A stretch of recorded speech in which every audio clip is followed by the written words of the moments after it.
विधानसभा के सत्र के समाप्ति होने के बाद आज मैं यहाँ पे अपने घर में आया हूँ और आम जनता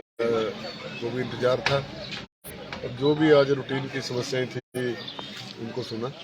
और आने वाले समय में उनका निस्तारण भी करेंगे। सर, लगातार विपक्ष जो है आउटसोर्स मामले को लेकर वो हल्ला कर रहा है, कह रहे कि कांग्रेस सरकार कुछ नहीं कर रही है, क्या कहेंगे सर आप? ये तो बड़ा विचित्र सी बात है विपक्ष की। 5 साल तक वो सत्ता में रहे, 5 साल तक उन्होंने आउटसोर्स के लिए कोई पॉलिसी नहीं बनाई, कोई उनके भले के बारे में बात नहीं करी और आज जब और जिन कंपनियों के माध्यम से उन्होंने आउटसोर्स में कर्मचारी रखे थे, जो फर्जी बड़ा जो उन्होंने किया था उसमें और एक भारी भ्रष्टाचार हुआ था। 125 कंपनियां जो आउटसोर्स का जो काम कर रही थी इस प्रदेश में और उनका कोई अता पता नहीं, कैसे उनके साक्षात्कार हुए, कैसे उनको रखा गया, किन टर्म्स एंड कंडीशन पे रखा गया। और जैसे ही सरकार बदली तो स्वाभाविक था कि जिनका कोई आधार ही नहीं है उनको तो हटाना ही था और उन कंपनियों को तो हटाना ही था जिन्होंने भ्रष्टाचार किया और जिन्होंने पूरे कायदे कानूनों को जो है ताक पे रख के जो ऐसी भर्तियाँ करी। और वो आज जो वो चला रहे हैं और जिस प्रकार से उन्होंने सदन का बहिष्कार किया, वॉकआउट किया, वो एक उनकी निराशा और कुंठा को साबित करता है, क्योंकि उन्होंने आउटसोर्स कर्मचारियों के लिए कोई सेट पॉलिसी बनाई नहीं। और इसके बारे में मैंने सदन में प्रश्न भी लगाया था इस बारी। उसका मेरा जो प्रश्न लगाने का जो औचित्य था वो यही था कि आउटसोर्स कर्मचारियों के लिए एक कोई ठोस नीति बने ताकि बार बार उनको जो इस प्रकार बाहर जाने का दंश न झेलना पड़े। सर, क्या सरकार द्वारा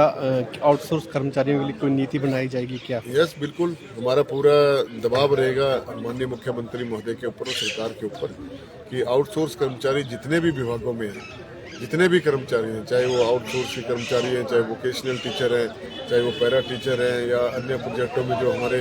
लोग लगे हुए हैं, उन सभी का एक खाका तैयार करके एक ठोस नीति बनाए जाने की आवश्यकता है। क्योंकि आज बेरोजगारी की वजह से लोगों को बहुत परेशानियां हैं, क्योंकि जिस समय सरकार आउटसोर्स के माध्यम से आवेदन मंगवाती है तो बहुत से लोग उसमें आवेदन कर देते हैं, वो लग भी जाते हैं, लेकिन बाद में जब जैसे ही सरकारें बदलती हैं वैसे ही वो उनको बाहर का रास्ता दिखाया जाता है। तो ये परंपरा कोई अच्छी नहीं है और मैं तो आउटसोर्स के शुरू से ही खिलाफ हूँ कि आउटसोर्स के माध्यम से कर्मचारी रखे नहीं जाने चाहिए सरकारी कार्यालयों में, क्योंकि एक तो सरकारी कार्यालयों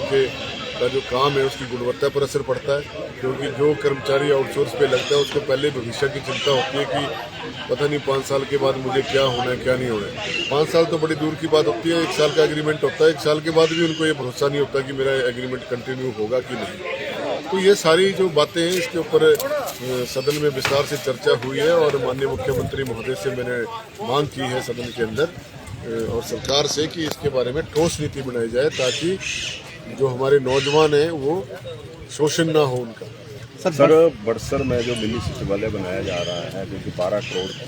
से ज़्यादा का उस पर जो है पैसा खर्च होगा, अभी तक जो है उसमें जो डिपॉजिट पैसा है 80 लाख के करीब हुआ है और काम जो है लगभग तीसरी मंजिल का भी पूरा होने को है। तो अगर पैसा नहीं मिलेगा तो किस प्रकार से ये काम चलेगा सर? इस बारे में माननीय मुख्यमंत्री महोदय से मेरी बात हो चुकी है और इसी महीने जो है एक अगली किस्त उनको और आ जाएगी।